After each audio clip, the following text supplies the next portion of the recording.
आज हम कितना उमंग उत्साह से और बहुत प्यार से श्री गणेश की स्थापना करते हैं और विधि पूर्वक उनका आवाहन, पूजन सब कुछ करते हैं। छोटे बच्चे से लेके युवा, बुजुर्ग, हर एक के मन में एक बहुत सुंदर उमंग उत्साह की लहर और उसी के साथ उनका पूजन करते हुए आज हर घर में देखने को मिलता है। कोई इष्ट देव के रूप में उनको पूजते हैं, तो कोई किसी शुभ कार्य की शुरुआत करने से पहले श्री गणेश को विघ्नहर्ता, विघ्न विनाशक समझकर वह कार्य निर्विघ्न रीति से संपन्न हो सके, इसलिए उनका पूजन आदि करते हैं। तो आज श्री गणेश की पूजा हर देवताओं से पहले सर्वप्रथम की जाती है। परंतु विचार आता है कि श्री गणेश की इतनी पूजा, इतनी महिमा और विघ्नहर्ता, विघ्न विनाशक करते कहते हुए क्यों होती है? उसके पीछे शास्त्रों में कई प्रकार की कथाएं देखने को मिलती हैं। उसमें से मुख्य ये कहा जाता कि श्री गणेश की जो महिमा में कहा जाता है गुणाधिपति, गणनायक। तो गणपति अर्थात ही वो गुणों का पति है। गुणों का जो उसके अंदर विशेषताएं हैं, जो गुण हैं, उन गुणों का वो नायक है, इसलिए वो इतने पूजे जाते हैं। तो गणपति के ऐसे कौन से विशेष गुण हैं और वो हर एक गुण उनके हर एक शारीरिक अंग से हमें देखने को मिलते हैं और वो हमें अपने जीवन में उन गुणों को धारण करने के साथ साथ प्रेरणा भी देते हैं। और जब इन गुणों को समझकर हम अपने जीवन में धारण करने का लक्ष्य रखें, तो जरूर हम सभी के जीवन से हर प्रकार के विघ्नों का विनाश हम स्वयं कर सकेंगे। यही प्रेरणा हमें आज विशेष रूप से श्री गणेश के रूप में देखने को मिलती है। उसमें सर्वप्रथम जो बताया जाता कि जिस समय माता पार्वती के पुत्र श्री गणेश को माता पार्वती ने आज्ञा दी कि आप महल के अंदर किसी को आने नहीं देना, उस आज्ञा का पालन करते हुए श्री गणेश ने शंकर को भी न पहचानते हुए, अपने पिता को भी न पहचानते हुए उन्हें भी अंदर आने से रोक दिया। और उनके इस अहम भाव के कारण, अहंकार समझकर श्री शंकर ने श्री गणेश का जो है सर काट दिया। कहने का भाव ये है कि पिता परमात्मा शिव वह भी हमें ये शिक्षा देते हैं कि जब तक हम अपने अहम भाव का सिर नहीं काटेंगे, तब तक हम माननीय, पूजनीय, गुण संपन्न जीवन नहीं बना सकते हैं।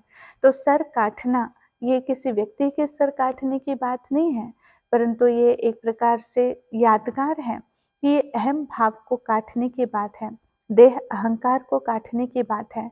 और इस देह अहंकार को जब हम काटते हैं, तब हमारे जीवन में भी गुणों का आना शुरू हो जाता है।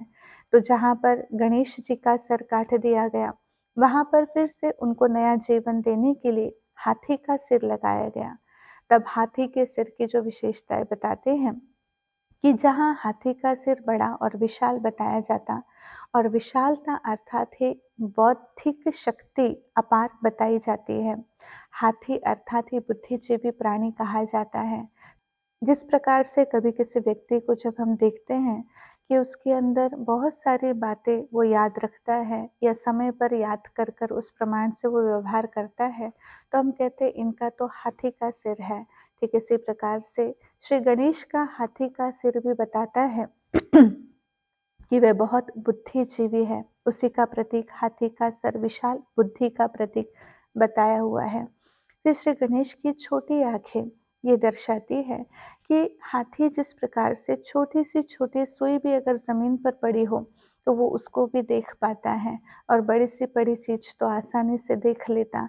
तो सूक्ष्म से सूक्ष्म चीज को भी समझना, अर्थात जैसे हम किसी कार्य को अगर बहुत गहराई से समझते हैं या केवल वर्तमान को न देखते हुए उस कार्य के आदि, मध्य और अंत को समझकर उस प्रमाण से कार्य करते हैं, इसको कहा जाता है सूक्ष्म दृष्टि अर्थात परख शक्ति। तो बहुत गहराई से किसी भी बात को परख कर सूक्ष्म दृष्टि से उसको देखते हुए फिर अपने कर्म में लाना, व्यवहार में लाना, इसको दिव्य दृष्टि, सूक्ष्म दृष्टि, महीन दृष्टि, जिसका प्रतीक हाथी की छोटी छोटी आंखें अर्थात ही श्री गणेश को उस प्रकार से आंखें बताई जाती है। फिर आगे जो बताते हैं कि गणपति के बड़े बड़े कान ये व्यर्थ बातों को छोड़ते जाने का प्रतीक है, और साथ में श्रवण शक्ति का भी प्रतीक है, क्योंकि आज के जो मनुष्य हैं वो सुनते कम हैं और बोलते ज़्यादा हैं। परंतु जो जितना अच्छा श्रोता होगा, जो जितना अच्छा श्रवण करेगा, उतना स्वतः ही उसके ज्ञान में वृद्धि होती है और उसके ज्ञान की वृद्धि के आधार पर वो बुद्धिजीवी बनता जाता है। तो अच्छे श्रवण का प्रतीक और व्यर्थ बातों को छोड़ने का प्रतीक श्री गणेश के बड़े-बड़े कान बताए जाते हैं। उसके बाद उनकी वक्र तुंड अर्थात मुड़ी हुई सूंड बताते हैं। अगर हम देखें तो हाथी की सूंड की एक विशेषता होती है कि वो छोटे बच्चे को भी बहुत प्यार से उठा सकता, एक गिरे हुए फूल को भी वो अपने सूंड में ले सकता है।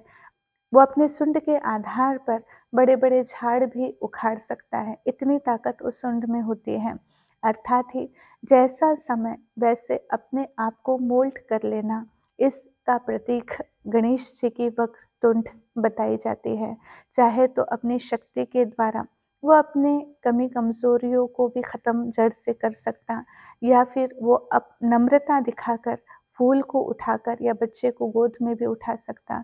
तो ये नम्रता का या अपने आप को समय अनुसार परिस्थिति के प्रमाण मोल्ड करने का एक प्रतीक दिखाया गया है। उसी के साथ श्री गणेश को लंबोदर भी कहा जाता है। उनका बड़ा विशाल पेट बताते हैं और वो भी प्रतीक है समाने की शक्ति का। जैसे किसी व्यक्ति को अगर हम कोई भी बात बताएं और उसके लिए हम निश्चिंत रहे कि इस व्यक्ति को बात बताने पर ये बात कहीं पर भी और नहीं फैलेंगी, दूसरे तक नहीं जाएंगी, तब हम कहते हैं ना इनका पेट बहुत बड़ा है। अर्थात ये हर एक की बात को अपने अंदर समा लेते हैं।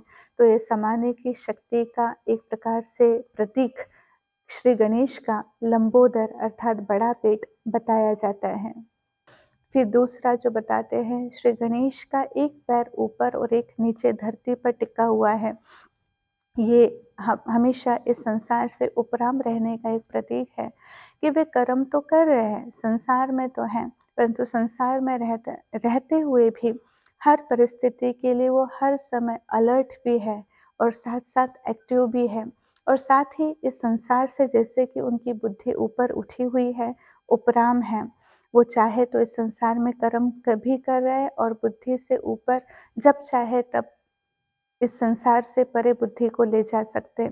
उसी के साथ जो गणपति को मूषक वाहन बताते हैं, अब विचार करने की बात है कि इतना छोटा सा मूषक, उसके ऊपर इतने बड़े गणेश जी कैसे बैठ सकते हैं। ठीक इसी प्रकार से गणेश जी को मूषक वाहन बताने का भाव केवल यही है कि हमारा मन भी इसी प्रकार से चंचल, और मानवीय मन कभी भी कहते हैं एक स्थान पर नहीं ठहर सकता, परंतु इस चंचल मन को भी बुद्धिजीवी श्री गणेश ने, गुणाधिपति श्री गणेश ने ज्ञान और योग के आधार से अपने मन और बुद्धि के लगाम लगाकर एक स्थान पर बिठा दिया। तो ऐसे चंचल मन को भी अपने वश करने का प्रतीक मूषक वाहन श्री गणेश को बताया जाता है। फिर गणेश जी के हाथ में एक मोदक कहो या फिर एक लड्डू कहो बताया जाता है। तो लड्डू ये मधुरता का प्रतीक है, मोदक ये मधुरता का प्रतीक है। उसकी वाणी सदैव और व्यवहार सदैव मधुर ही होता है। तो उसका प्रतीक, मधुरता का प्रतीक, हाथ में मिठास अर्थात लड्डू या मोदक बताया जाता। फिर एक हाथ में कुल्हाड़ी बताते हैं। तो कुल्हाड़ी देवताओं को तो वैसे ही अहिंसक बताया जाता, कहते हैं अहिंसा परमो देवी देवता धर्म। फिर भी श्री गणेश के हाथ में कुल्हाड़ी ये उसका प्रतीक है, अर्थात ही जो अपनी कमजोरियों को जड़ से काट दे। तो वो शक्ति उन आत्माओं के अंदर है। श्री गणेश कमजोरियों को काटने का एक सामर्थ्य अपने अंदर रखते हैं, उसका प्रतीक उनके हाथ में कुल्हाड़ी बताई हुई है। और एक हाथ में फिर रस्सी बताई है। रस्सी अर्थात ही बंधन। तो हमें कैसे परमात्मा बंधन में अपने आप को बांधना है, और वो बंधन कोई बंधन नहीं कहलाता, परंतु परमात्मा प्रेम का बंधन, एक ईश्वरीय मर्यादाओं का बंधन, उसका प्रतीक रस्सी श्री गणेश के हाथ में बताया जाता। फिर एक वरद हस्त बताते हैं, अर्थात देने की भावना, क्योंकि लेने की भावना में हस्त नीचे की तरफ होता और देने की भावना में हस्त ऊपर अर्थात वरद हस्त होता है। तो ये जो गुण हैं, जो शक्तियाँ हैं, जो श्री गणेश के अंदर विशेष रूप से उनके शारीरिक हर एक अंग के अंदर हमें देखने को मिलती है। तो ये जो गुण, ये शक्तियाँ हैं, स्वाभाविक रीति से अगर हम अपने व्यवहार और कर्म के द्वारा औरों को सीख देते हैं, प्रेरणा देते हैं, तो ये देना अर्थात ही देवता बनना। तो वरद हस्त अर्थात सदैव औरों को शिक्षा देना, सावधानी देना, वरदान देना, शुभ भावनाएं देना और अपने कर्मों से श्रेष्ठ कर्म करने की प्रेरणा देना, उसका वो एक प्रतीक है। तो ऐसे उनके साथ फिर रिद्धि सिद्धि भी बताई जाती है। रिद्धि सिद्धि अर्थात ही अगर विधि पूर्वक हम अपने कर्म करते हैं, जीवन में, व्यवहार में, संबंधों में आते हैं, तो वहाँ पर सिद्धि अर्थात सफलता सदा ही समाई हुई है। तो इस प्रकार से अगर हर एक गुण को समझकर और उस गणनायक के गुणों को अगर हम अपने जीवन में धारण करने का लक्ष्य रखें, न केवल पूजा परंतु उनके गुणों को भी जीवन में साथ साथ अपनाएं, तो हमारा जीवन भी उनके समान सर्व विघ्नों से दूर, विघ्नों का विनाश करने वाला, न कि सिर्फ हमारे जीवन के विघ्न, परंतु जहाँ पर भी हम जाए वहाँ पर विधि पूर्वक अगर हम कर्म करें, इन गुणों के साथ अगर हम कर्म करें, तो हमारे वहाँ पहुँचने पर हमारे जीवन के विघ्न तो मिट ही जाते, परंतु जिस स्थान पर भी हम कदम रखेंगे वह स्थान भी निर्विघ्न बन जाएगा और हर कार्य में सफलता हमें अवश्य प्राप्त होती रहेंगी। तो ऐसे गुणों को जीवन में धारण करने की प्रेरणा देने वाले श्री गणेश उत्सव के निमित्त आप सभी को बहुत बहुत बधाई है, बधाई है। ओम शांति।